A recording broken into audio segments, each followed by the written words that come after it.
Yes, hello. Welcome to today's episode of Conversation with Segun. I'm here, I'm live, ready, and ready with my guests to take on today's discussion on what we are having on the topic for discussion today. As you can see on the screen there, today's topic for discussion is education, a new frontier in this COVID-19 era. And so my guest today will be talking about how we as a people can use education to change the narrative in this COVID-19 era. Also, we'll be looking about what the educational sector can do differently in this era. My guest today is an esteemed lady that I've known for a while, and I followed her from a distance, seen her work, watched her work, and she's someone that I think my audience would learn a lot from today, and she will be doing justice to this topic today. Her name is Carol Barlow. Carol Barlow is a UK certified, UK trained consultant, and she's here to share with us some lessons on how we can use education to change the narrative, like I said, in this COVID-19 era. Like we all know, COVID-19 has affected a lot of things, it has changed a lot of things, but I will not go into that until I welcome my guest to the studio today. I'm bringing her right in, Miss Carol Barlow. Hi, Segun. How are you? Welcome, welcome, welcome. Good to see you. You're looking really Yeah, lovely. thank you. I made an effort Welcome. just for you. Fantastic. Thank you. Thank you for putting in the effort for me. I Thank truly you. You're appreciate it. welcome. You're welcome. Fantastic, fantastic. So I'll ask quickly, how has COVID-19 been for you? Has it changed anything for you? Has everything been normal, Oh or my your goodness. entire narrative has changed? There is nothing normal about this COVID pandemic, I'm telling you. Um, Seriously, very seriously, let's say six to 7 weeks ago, I Hmm. had never been on Instagram Live. I don't think I'd even watched an Instagram Live. And now Hmm. not only am I watching, but I'm hosting, and I'm about to try out Facebook Live. This is the first time on Facebook Live. So Yeah. yeah, it's completely changed the narrative. I think people like you and I are used to standing in front of people and talking and interacting and having being able to see their eyeballs, look at their reactions. Hmm. Now we're talking to inanimate objects. So yeah, it's changed things. It's changed things a lot, and it's certainly changed things in the education sphere. I think forever, actually. How has it affected you work-wise? What you do? How has this changed your work for you? Before you Well, used to go out and meet people, like you said earlier, do stuff, but now you can't afford to do that anymore. How has this changed for you? I think what it's doing is it's making us more creative. It's making us think outside the box. One of the great advantages that I've found in this season is it's given us time to think. It's given us time to plan. It's been given us time to re-strategize. It helps us, for example, to think about different ways of doing things. So, I used to spend hours and hours and hours in airports, just waiting for flights, delayed flights, and so on. And I'm realizing that many of the meetings that we can do like this. I mean, Sure. I'm looking at you, I'm seeing your face, I can see your reactions. It's not like having a phone call, but we can have a meeting. We don't necessarily have to be in the same space to have a meeting. So that's how it's changed things for me significantly, that I can now have professional meetings with people, have consultations and meetings. Now, because I work in education and because a lot of the work that I do means going into classrooms and things like that, then that aspect of the work obviously is on pause until things change. Um, but in terms of having meetings and being able to counsel, being able to coach, I'm still able to maintain my coaching profile, with teachers, with school leaders, and so on. So yeah, it's changed a lot.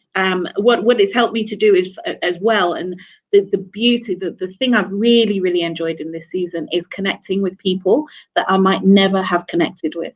I mean, our connection, for example, we've been watching ourselves for 4 years, 5 years, and never actually connected until this season came upon us, you know, and now we're sat here having a conversation and the rest of the world is listening. So, you know, it's quite phenomenal. I love it. I love Yeah. the opportunity. I love the way that, you know, I've embraced the change. I've embraced the change. Exactly. It brings me to my next thing I'm going to talk about. We were chatting behind the scene before today, and we spoke about how, what if this becomes the new normal? How do we go forward? What if this becomes the new normal? If this becomes the new normal today, Caroline, how would your business thrive? Wow. Well, I would have to ask the question: how is the education sector going to change? Because the bottom line is, children are having some level of education at the moment, but the reality is that they are not getting the full essence of what they should get and what they would get in terms of, you know, part of education is the socialization aspect, the meeting with other children and the learning how to interact, the learning how to share, and so on and so forth. So you can never take away that. I'm not to say that this is not going to cause innovation in education, in terms of the fact that the use of technology, I think, will be greatly exploited moving forward. But I don't think it will take away from the fact that children still need to be with other children in a classroom situation. So I don't, it may be long term, it might be a little while yet before we get back to that type of work. But I still think that I'm still going to have to go into schools, and I'm still going to have to you know, do the work that I have normally done. But I will be a lot more cautious. I will exploit this medium more than I will do getting on planes and traveling and so on and so forth, because I think there's lots of implications to what's happened as well with regards to the travel and so on. So yeah. Fantastic. My guests before today talked about how one of the things that we need to do differently now is to adapt to today's reality. You just spoke about how um, you don't need to go to the airport anymore, but you need to adapt to using this kind of tools and all to be able to. How? My question is, with that background, my question is, how do businesses who are not very social media friendly, I say in quotes, social media friendly, are not very internet friendly, how do they cope? Because you are a business consultant, and I want us to look at it from that angle. What would you tell a business that has not been internet friendly, social media friendly all this while? What would you tell them to do differently now? Okay, first of all, you have to be brave. You have to, you know, there's a post that I did recently, and I know this is taking us back to Bible, but but if you want a miracle, like Peter stepping out of the boat, you have to be brave enough to step out of the boat if you want to walk on water. So number one, you have to be brave. You have to be ready to embrace. The same way I was petrified the first time I went on Instagram Live. I was absolutely petrified. It was something that I hadn't experienced. It was something that I didn't know about. And the bottom line is that I had to do it. I had to do it because you've got to be in it to win it. So the bottom line is, if Sure. you don't embrace it, you're going to lose out.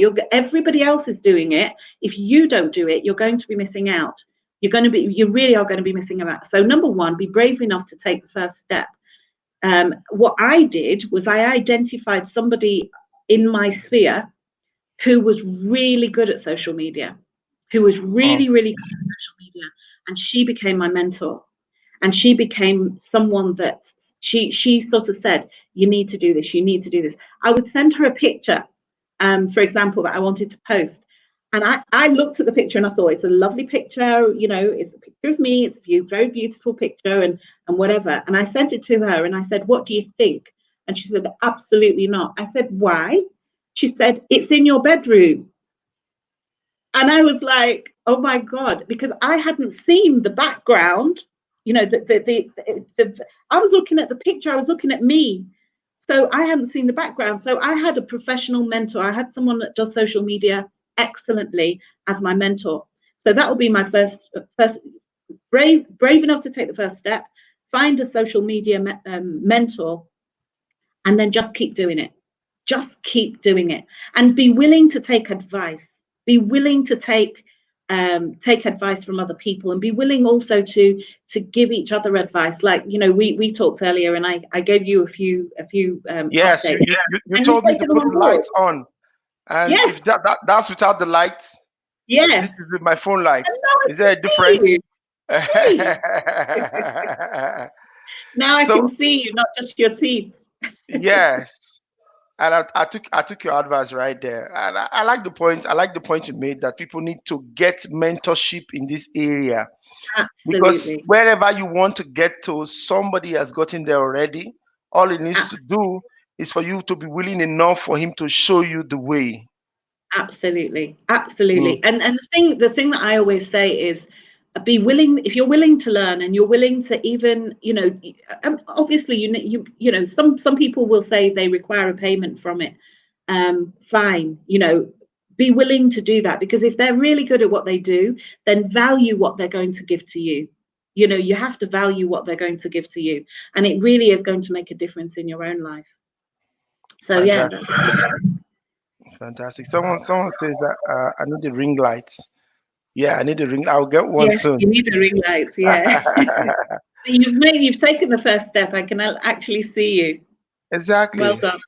So, so, Yes, so like I will always say to people, life is about listening. And so somebody told me, said it's copy and paste, but it depends on who you are copying from. right. Everything we do is copy and paste. What I'm doing now, I saw somebody doing it and I liked it, and I said, "Whoa, I have the people to make this work. Let Yes. me make it happen." I tested it, and today you are our ninth guest. This is our ninth episode of Conversations with Segun. We're going to have lot more people coming. That's one of the things business need to do to adapt. I would normally go in front of people to speak, but right now I'm speaking to a lot more people from a broader background. But just with the fact that I decided to, latch onto this that is available and started doing this now. Somebody asked a question here. I like us to quickly answer this question before we go into the discussion properly. It says, like somebody asked earlier on, what will happen to our business? For example, someone who has a bookstore, and if COVID-19 continues, if the lockdown continues, if we don't get to go out and mingle as much as we used to do before, if people don't get to go out to buy, how do our businesses continue? I'd like you to answer this question quickly so that this person, for example, who's a bookstore owner, what Yeah. can she do? How can a business continue? I actually think she's got an advantage over you and I, Shagun, because our business is based on us being there. She has a product that she can sell, and having a product means she can sell online. She can Mm, sell online. She can set up an online bookstore using a website, or using even Amazon. She can set up an Amazon account, and she could probably find her business doubling, tripling, and quadrupling, because she has products to sell. She has products to sell, and I think that's the thing. People like you and I that are more service orientated are having to think about how we repackage ourselves to have a product to sell rather than a service. And so we have a greater challenge actually than people that do have a product. true. So those that are more product centered have more advantage in the kind of world we are living today, where you can just put your product. You Absolutely. don't have to be there. You put your product, and your product is selling itself. Like somebody said, he said it's automating the system, Absolutely. And I know creating. you said, I listened to one of your earlier broadcasts, and I know you were talking about one of the key things that business people need to be is adaptable. Mm, Adaptable. They need to be like a chameleon, and they need to look at the market, look at the trend, look at the way things are changing, and you need to be willing to change quickly. If you stay where you are, you will stay where you are, literally. You will not mm, move times. So we have to move with the times. We have to be adaptable. We have to be flexible. We need to be forward thinking. And so when we're looking at the education sector, for example, we need to now, I mean, if I had a school now, I would be so excited at the possibilities and that this COVID season has presented, because this offers opportunities to become a pioneer school, to become a pioneer educator, to become a pioneer school owner. right? Now, what excites me about this is we can stay in the norm. We can stay, I come from the UK. And I know when I first came to Nigeria, I had a mentality that, that British is best, you know, colonial mentality, call it what you will. I came, and as you know, I spent some time in Warri, and I sat down one day and I looked at the Nigerian curriculum and I looked at the British curriculum and I put them next to each other, and I realized the Nigerian curriculum in terms of content, especially maths and science, is far, far, far higher than the British curriculum. So what are we talking about? So I had to rejig in my mind, and I had to sort of reassess and reevaluate and think, okay, so what are the issues then? What are the issues? Why is it, if this is the case, that Nigerian schools are looking to copy the British? And then I realized that probably the gap that's missing is that the Nigerian curriculum is steeped in content only. So it's a case of a teacher will stand up and talk. Here's your lesson notes, copy them, go away and learn. The learning doesn't take place in the classroom. The teaching takes place in the classroom, and then the students are asked to go away and review their lesson notes. And that's just it. Whereas the learning methodologies that we have in the UK are very much about giving children the skills that they need to develop their own learning. And what that does is it allows students to explore way, way, way beyond the content of the syllabus, the content of the curriculum. It makes them critical thinkers and problem solvers. So that's why I'm able to be very flexible in my business, in my learning, in everything that I'm doing. I'm able to be very, very flexible because I've been taught to problem solve. I've been taught to think critically. And that's something that, generally speaking, Nigerians generally, and I'm being very general, unless they've learned it at home, generally they don't learn it until they go into their first workplace, into their first place of work. Once they go into their first place of work and they begin to apply the knowledge that they've learned in university, that's when the problem solving and the critical thinking starts to come in. But even there, sometimes, sorry, go ahead. Yeah, so in your own view now, what the educational system needs to do differently is to make sure that critical learning skills are being learned right in the educational system and not when you get out of the educational system. There are so many things, Segun, that need to change. I think one of the first things that needs to be, oh God, there's so many things. Number one, they need to review the curriculum as a matter of urgency. We are not prepared. This country is not prepared for post-COVID because there's still parts of the country that don't have light. There's still parts of the country that can't have access even to internet services and so on and so forth. So how on earth are we prepared as a nation, is Nigeria prepared as a nation to enter the global market? We're just not, we're not ready. So until the infrastructures are put in place that will allow everybody to have access to innovation, then we're not ready. I saw a video and it saddened me. It really made me cry. I saw a video of a computer science teacher teaching a class of students with a piece of paper in front of them with the keyboard written on it and a stone as a mouse. Now, how on earth are you going to give children any concept of what a computer is? There was a guy that I interviewed. It was while I was in Warri. He had a first-class honours degree in computer science. And when we put him in front of a computer, he didn't know how to switch it on. And he said that everything he'd done at university was theory. And I was absolutely horrified. And this is the problem with the system. So there's a big disconnect between government has the power, industry that has the money, and education that has the knowledge. And until we marry those three, so let's say, for example, let's have a look. One of the biggest issues in Nigeria right now is security, right? Every day you're hearing about kidnappings, you're hearing about ambush, you're hearing about all of these things. It's a major issue in Nigeria.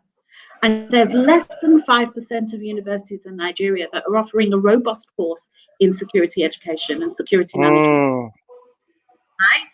Now, you've got agriculture. Agriculture right now, I mean, you've got vast, amazing pieces of land that are ripe for agriculture and for development so that Nigeria can become self sufficient. And the government is pushing that agenda. So every university, almost 95% of universities, will offer a course in agricultural science, correct? Mm-hmm. But less than 5% of students that come out with a degree in agricultural science actually end up going into agriculture. Instead, they're working in our banks. So true. This is the challenge. And then the other Sure. challenge is, of course, when you leave, you go to university. I have a good friend of mine that went through the university here, and he wanted to be a doctor. He wanted to do medicine, right? He applied first year, he didn't get the scores. He applied the second year, he didn't get the scores. Do you know what he ended up studying? Zoology. It's like that. Zoology. I mean, how can you end up, you want to do something and you're told, no, you can't. Here's an alternative. And the alternative has nothing to do with what you want to do. And that doesn't happen in the rest of the world. The rest of the world, you apply to do a course, and as long as you get the grades, you can do it. And if you can't, you do something that, like, let me give you an example. I went back to university as a mature student, right? Yes. I applied to do a degree at the time, and because I hadn't done my A levels, but I had the relevant work experience. They said, you know something, we're going to offer you the diploma, but if you pass the diploma after the first year, if you pass the diploma, we'll put you onto the degree course. So I said, okay, fine. It was the same course, but just at a lower level. After the first term, my grades were so good that they put me straight onto the degree course. Now, Mm. the point I'm trying to make is that the system itself is not allowing for people to do what they really want to do. And if we had people that were trained in their passion, that they were allowed to do the courses that they are passionate about, that they really, really want to do, that they're able to do, they have the capacity to do, we would have people that are leaving with a degree that is of value that they will now use to move into the areas that they really want to do, and they will do it better. Very, very, very true, Carol. Very true, Carol. You've got me So on my soapbox now. yeah, I'm going to pause you and talk with the audience, but I'm coming right back to you. For those of us who just joined us, we have Carol Barlow with us. Carol Barlow is the CEO of Seba Consulting. She's right here chatting with me. Just in case you're just joining from wherever you're joining, please kindly feel free to share this video to your contacts, share this video to everyone that you know needs it and needs to watch this video at this time. Tell them, let them know it's Conversations with Segun, and we have been talking on a very important topic today. It's on education, a new frontier in the COVID era. I want to take some comments. I want to see some comments or questions, and I'll bring Carol back to say something about one of the comments that I think is something that we need to take a headway with. Harry Manisa Yofo says, Segun, hi. Thank you for watching, sir, from wherever you're watching. Please do share this to other people. Wisdom King says, good submission on security. Security education, agricultural scientist, working in the bank. Says, very true. The guy who ended up studying zoology was just laughing and saying, Augustine says, hi, I'm in. Welcome, Augustine. Booz says, making us proud. Thank you. Welcome, brother. Okay, I'm going to pick this question by Victor, this comment, and I would like Carol.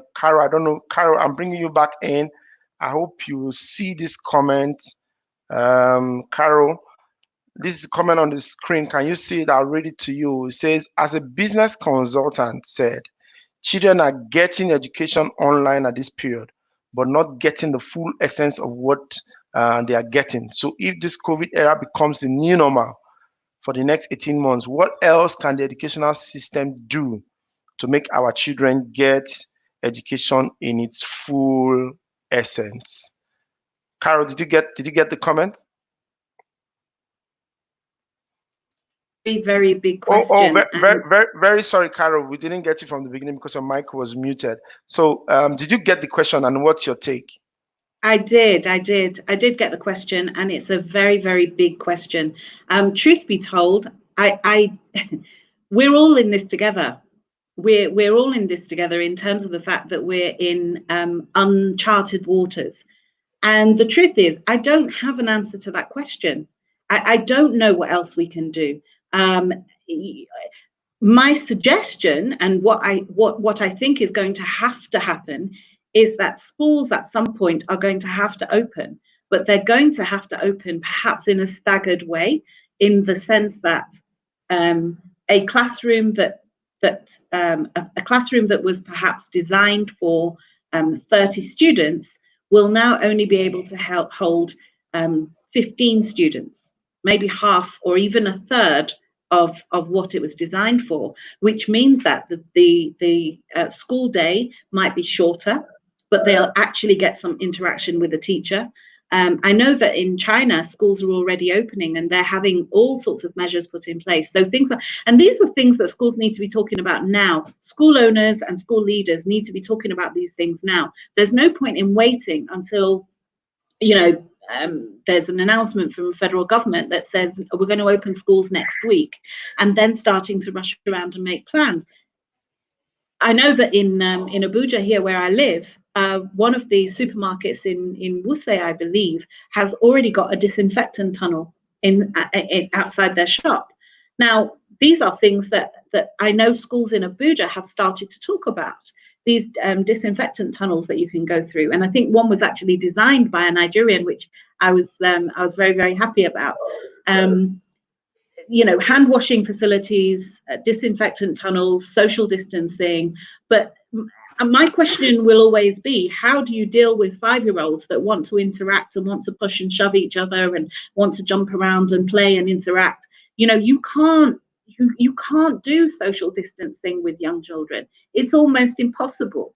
So what do you do? What are the safeguards? What are the measures? And I think this is where education and health need to work together. There needs to be some synergy. There needs to be some conversations, and those conversations should be going on now. We're already in post-COVID, and that's what people keep talking about. Post-COVID. We're already in post-COVID. COVID is here. So we're in the post-COVID era. So now, if you're a strategic leader, you're supposed to be planning ahead. What happens pre-resumption? What plans are we already putting in place? One of the schools that I know here has already started to rejig their classrooms to accommodate social distancing. It's much easier with secondary than it is primary. How are you going to force young children to wear a mask all day long whilst they're in a classroom? So these are some of the questions that I've got, and this is where these are some of the dialogues that need to be had now, prior to schools resuming. But I do think that they do have to look at social distancing and look at alternatives, because children need to be with children. They need to be with children. Exactly. So that's a fantastic contribution you just made now. But I'll say this, that as business people, they say that in every challenge, there's an opportunity. So I believe that this is throwing up an opportunity, not just for those in the educational sector, but for business people generally, who are quick and who are sniffing to see business opportunity. You are a consultant. What is that one business opportunity, if you were not into education fully, that you will pick out from this, so that we can reach out to everybody in different spectrums? My goodness. Okay. Let me start by saying this. Education is not just schools. Education is a sphere in and of itself. It's a sphere of society. So let's think about this. Let's think about it. You've got schools, you've got home tutors, you've got book manufacturers and publishers, you've got toy manufacturers, you've got software engineers, you've got network. I mean, right now, if I was in the networking world, if I was in the IT world, I would be laughing all the way to the bank. I'd be looking for solutions for schools left, right, and center. I'd be looking for options. Right now, if you're not necessarily an architect, but possibly an architect, somebody, I don't know, there's perhaps another word. I'd be looking at how you can advise schools to space space out their classrooms, to utilize their classroom spaces. For example, are there areas outside of schools that you can now use as covered areas to create more space so that some of the learning can take place outside? Are there solutions? You know, for example, if I was in the medical profession right now, if I was in the psychology profession right now, I would be looking at all of these different opportunities, because there will be children that will be traumatized. There'll be children right now that are really, really struggling with the lockdown that may need help and support moving forward. How are you going to find children who are now very, very happy and very, very comfortable at home, now going back into a situation where their parents could have caused them to be very fearful about being around people? So you're now taking these children that are now full of fear because of their parents, and you're putting them back into this situation that they've learned to fear. So you're talking about counseling, you're talking about psychologists, educational psychologists, you're talking about therapists, you're talking about planners, these are some crazy opportunities that are available in the education sphere. But understand that education is not just school.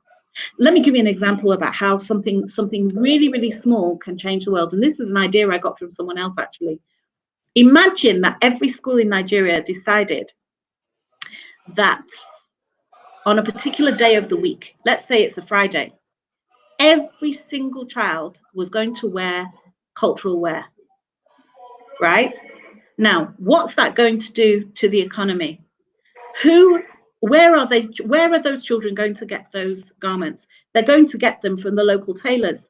So suddenly, think about how many children there are in this country, and suddenly the tailoring is now going to become a desired profession, because there's a massive market for making children's clothes in this era.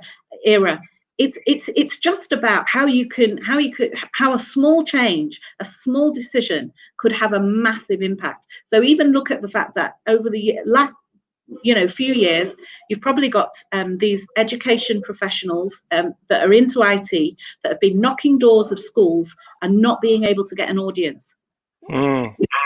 And suddenly, right now, they are looking for them. Suddenly, hey, please come.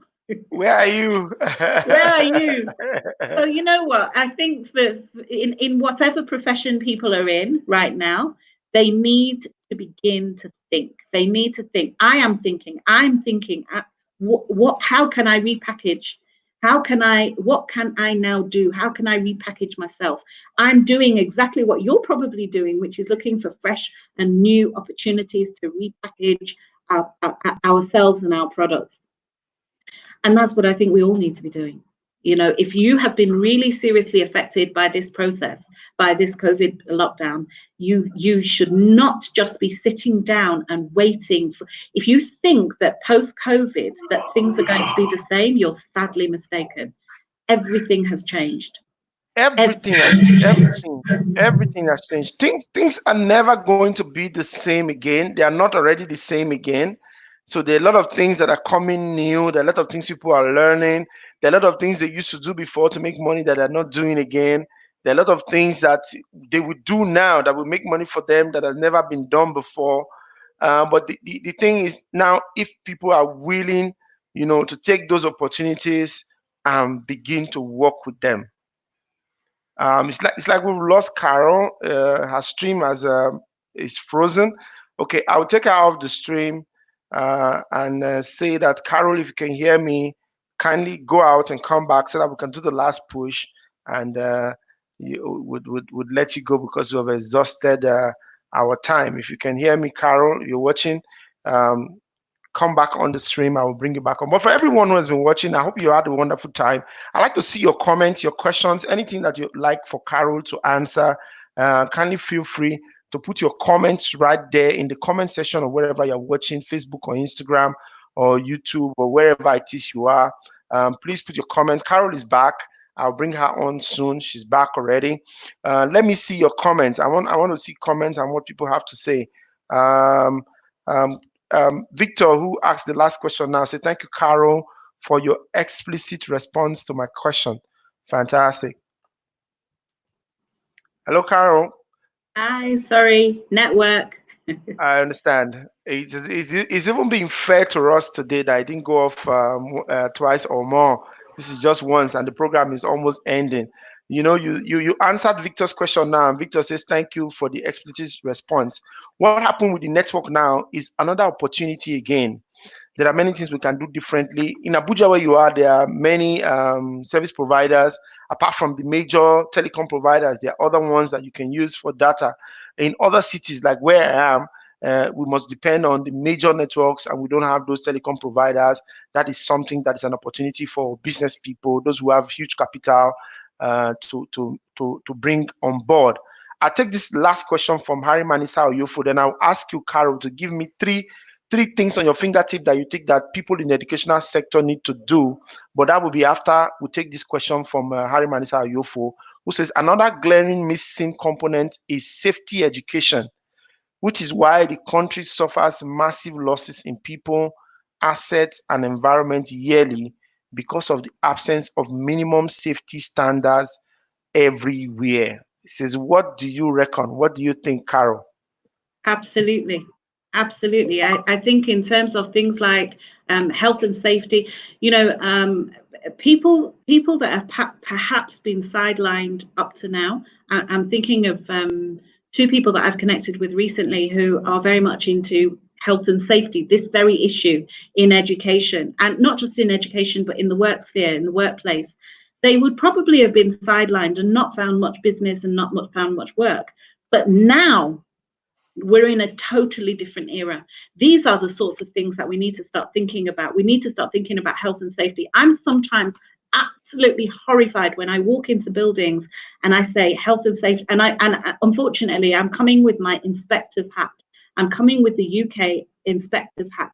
I look and I see hazards everywhere, and I'm horrified. So any school I work with, the first thing I'm doing is I'm looking at the health and safety aspect.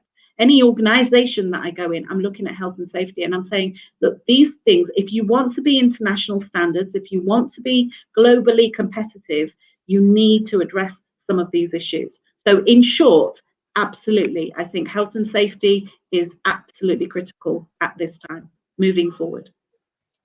I ask a personal question. What do you think I can do in the area of health and safety? I've not seen your place. I don't know. No, no, no. I'm asking In in terms of health and safety, health and safety education. okay, health and safety education. First of all, you have to go and get yourself trained. You really need my consultancy services, to be able to teach you how to look with my eyes. We'll talk about that afterwards. See, Yes, opportunity, never we'll lost talk much. about that. We will talk about that. Thank you Yeah. for coming. But before you go, I want you, lastly, three quick things on the tip of your fingers. What do those in the educational sector need to look at? A lot of them are watching now. What do they need to do? Three quick things they need to do as action points.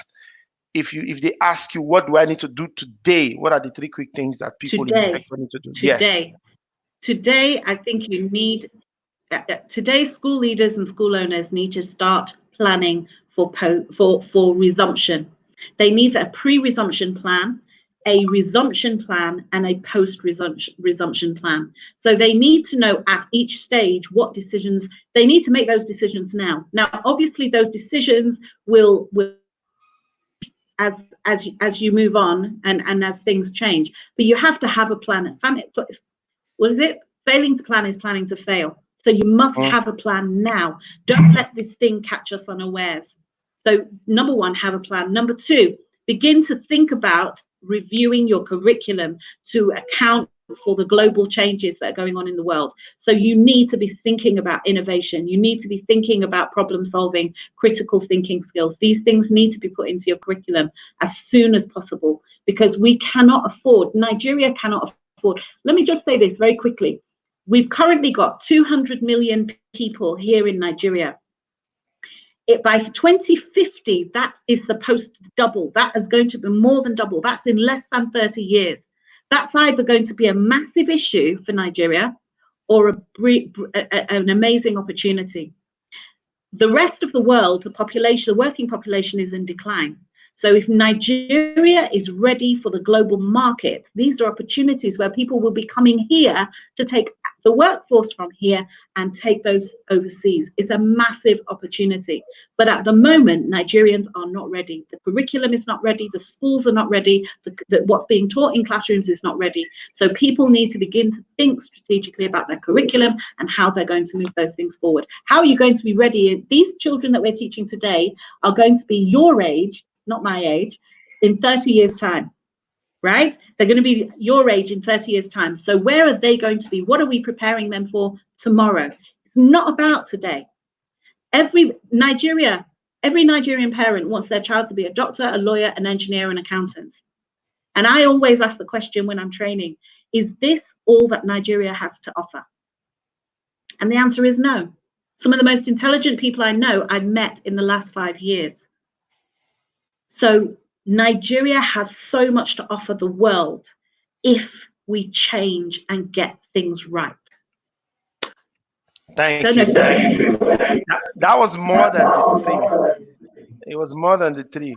But I cringe when I hear you say that Nigeria is not ready for the global market because of the way our curriculum is. There's a whole lot of discussion we're going to have about our curriculum very soon. I know Harimanisa Oyefo said, thank you, Carol. We hope there's another opportunity in the future. I would say yes to that. We need to come back again and discuss on our Nigerian curriculum and how it affects the future of Nigeria. We have a booming youth population, but like you said, that is not ready for the future that they are going into. But hopefully, with our discussions and all the things we have here, we'll be able to, nudge the system in an area where they will prepare for new frontiers in the post-COVID world.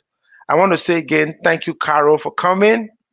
You're welcome. I've short enjoyed notice. it. I've enjoyed it. I know everyone who watched enjoyed this session because there's a lot you have told us here. There's a lot you have thrown to us. One of the things my mind keeps going back. One of the things that people complain about is about no jobs for our young people. But you have just said that we're not even ready for the jobs that are coming. We have the population to do all the jobs, but we are not ready. The population is not ready for the job that is coming. I am today learning new stuff on IT. I'm beginning to pick new talents, pick new things, new skills. One of these is what I'm doing now. What I'm doing now could be a whole TV station. Right. Managing graphics, moving from here to here, I'm doing this all by myself on a laptop. And someone will say, oh, you're doing well for yourself. Why do you need all of this? No, but I know that the world we are going into is a world where we need to, learn new things. And I'm very passionate about it. I see you are itching to say something. I just wanted to share this with you when you're talking about what we're learning. I got a message from my sister the other day, and she sent me a little YouTube video of my 16-year-old niece, and it was absolutely awesome.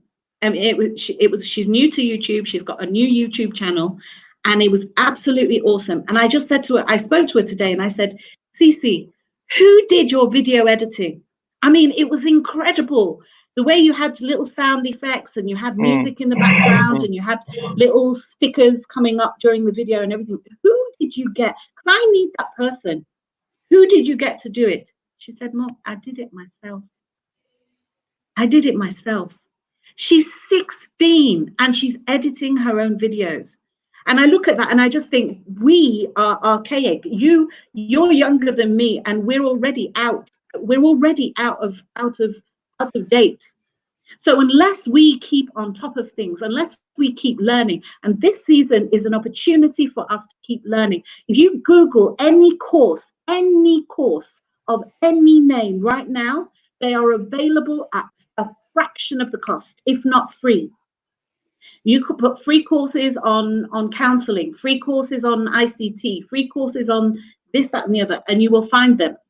So use this as an opportunity to learn, and then do it. Just do it. Just Just do it. do it. Just do it. Just do it. I'm going to land on that. Just do it. So if you watch this program today, Carol has told us to just do it. Do Like I started just doing this. I didn't have yeah. all the guests ready. I started. I told myself, I want to do this. Let's go. Let's work. And I'm doing it. And today we have the following gradually. Today we have Carol here. Next week we would have Bishop Wayne Malcolm. Not next week, next Thursday, the next episode. Yeah. Bishop Wayne Malcolm, all the way from the United Kingdom, will be here with us, talking about business secrets for this time from the Bible. Business secret from the Bible for post-COVID era. So there are secrets in the Bible that we need to use in the times that we are in now. Bishop Wayne Malcolm will be here just because I just did it, like Carol has said. So talking about YouTube channel, we have a YouTube channel. My YouTube channel is at Segun Manuel, and this program is airing right there at the YouTube channel. We got a comment from there who said, Carol's comment, are we sure it's up to 3? I think her pineapple was more than 3, I think. Kanjuni Bolaji is watching on YouTube. He says, are you sure that's up to 3? I'm sure he was writing. Anyhow, manage the one you have now, like we say in Nigeria. All right. Just I want to say manage. thank you to you, Carol. Thank you for coming. I Thank truly you. appreciate. Thank you for the advice. Thank you for the push, and thank you for Thank you for everything having that me. you do. We look forward to having you again to talk about curriculum change. Curriculum change. That's something we would really spend time to talk about, because the future we're going into is changing. The curriculum we had was for yesterday. It's not ready for the future that we're talking of and preparing for our children. All right. Thank you again, Carol Thank you, Barlow. Segun. Thank you for Thank coming. you. That has been Appreciate it. Carol Barlow. I wanted to put her up so that you see her properly. Carol Barlow Thank is the you. CEO of Seva Consulting and Training, and she has been with us. Thank you for coming. We truly appreciate you. We look forward to having you again. And you can follow me at Instagram at Seba_consultancy. Instagram Fantastic. at Seba_consultancy. Consulting. What if we check out your name, Carol Barlow? Is it possible Yes, that something will pop up? Facebook. I'm all over. I'm all over. I'm on LinkedIn. I'm on Facebook. I'm on Instagram. I've also got a platform on Instagram called Conversation with Carol, where I talk about things beyond education. So All you can right, join me fantastic. So there. you can check her out at Carol Barlow, that's her name right there, or Siba_underscore consulting. You'll find Carol Barlow right there, and she would give you whatever it is that you need to learn, especially as it relates to the education sector. She's the education guru. I try. Thank you for coming. Try. Thank you, Segun. God bless you. And We look forward to welcome. having you again. Yeah, thanks. All right, that has been Conversations with Segun today, and we've had a wonderful guest, Carol Barlow. You can follow her on Instagram at Siba_consulting. You do definitely have more things to tell you and more things you need to see there. But if you have enjoyed today's episode of the program, I want you to stick around. On Thursday, we have Bishop Wayne Malcolm. He'll be live here with us on Conversations with Segun. Still put your comments in the comment section. We would answer your question if there are any. Carol will also be there to answer your questions if there are any. Thank you for watching Conversations with Segun. Please share it with your friends. If you have not already liked our page, this page on Facebook, please go like the page so that anytime we're coming on live, you will see it, put on a notification. Do the same thing for our Instagram and our YouTube channel. Subscribe and put a notification up anytime we go up. There's always at least 2 videos because we go live twice in a week, Tuesdays and Thursdays. Today is Tuesday's edition, and in 2 days time we have Bishop Wayne Malcolm on Thursday, and then. Thank you again. Ciao.